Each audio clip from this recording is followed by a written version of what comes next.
안녕하십니까. 공인중개사법령 및 실무 장석태입니다. 이번 시간에는 대통령령으로 정하는 재산권 및 물건 하겠습니다. 임목과 공장재단, 광업재단입니다. 그중에 임목 파트는 독립한 문제로 시험에 한 2번 정도 나온 적이 있어요. 그리고 공장, 광업재단은 지문으로 나온 적이 있습니다. 그래서 중요한 부분 짚어봅니다. 자, 먼저 나무입니다. 나무인데요.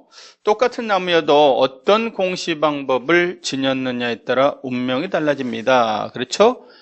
특별한 공시 방법을 지니지 않은 그냥 나무입니다. 그냥 나무는 땅이 다른 사람한테 팔리면 토지 정착물인 수목집단도 당연히 같이 넘어갑니다. 자, 그런데 만약에 명인 방법이라는 그렇습니다. 관습법상의 공시 방법을 갖춘 수목의 집단입니다. 자, 이와 같은 것들은 땅하고 별개의 독립부동산이라고 그랬죠. 땅이 넘어갔어도 명인 방법을 갖춘 자는 여전히 그 나무의 소유권을 주장할 수 있는 겁니다.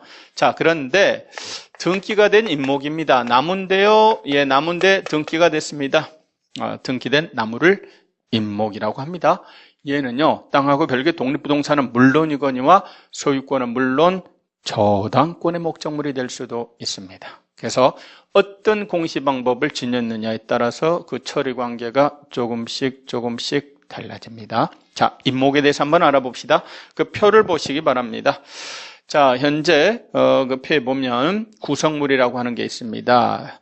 임목은 한 그루 갖고는 임목 등기 받을 수가 없어요. 수목의 집단입니다. 그렇습니다.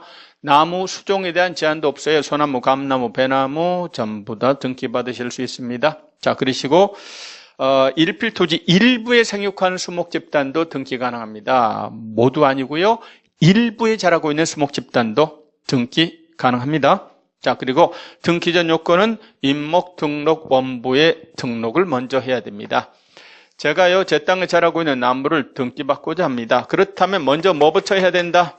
임목 등록이라는 걸 먼저 하셔야 돼요. 임목 등록을 먼저 하셔야 됩니다.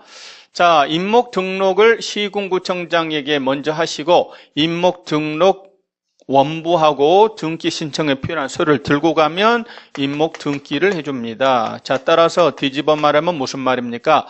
임목 등록이 안 된 그냥 나무들은 등기를 받을 수가 있다, 없다? 없다. 먼저 등록을 먼저 하셔야만 합니다. 자, 등기된 수목, 즉 임목은 땅하고 별개의 독립부동산입니다. 소유권은 물론 저당권의 목적물이 될 수 있습니다. 자, 지금 이어서 소유권 보존 등기편에 보면 그런 말이 나옵니다. 보존 등기가 된 임목은 토지 소유권이나 지상권 처분의 효력은 임목에 아무런 영향을 미치지 않습니다. 뿐만 아니라 저당권의 효력은 벌채된 임목에도 미칩니다. 지금 이 나무를 담보로 제공하고요. 돈을 빌렸습니다. 농협에 담보로 제공하고 나무의 저당권을 설정했습니다. 임목의 저당권을 설정하고 5천만 원 대출을 받아갔어요. 그런데 돈을 안 갚습니다. 자, 그러면 그 나무를 경매로 넘겨서 매각대금으로부터 우선 변제를 받고자 합니다. 그런데 땅 주인이 나무를 어떻게 했다? 임목 주인이 땅으로부터 잘라버렸다. 분리가 됐어요. 분리가 됐어도 임목에 설정된 저당권의 효력은 분리가 된 수목에 대해서도 미칩니다. 경매 청구 못한다, 할 수 있다? 할 수 있다. 토지에 설정된 저당권의 효력은 정착물에도 미칩니다. 그런데 정착물인 나무가 분리가 돼버리면 토지에 설정된 저당권의 효력은 분리된 수목 집단에 미치지 않아요. 그런데 이 경우는 임목에 설정된 저당권의 효력은 분리가 됐어도 미치는 겁니다. 경매 청구할 수 있습니다.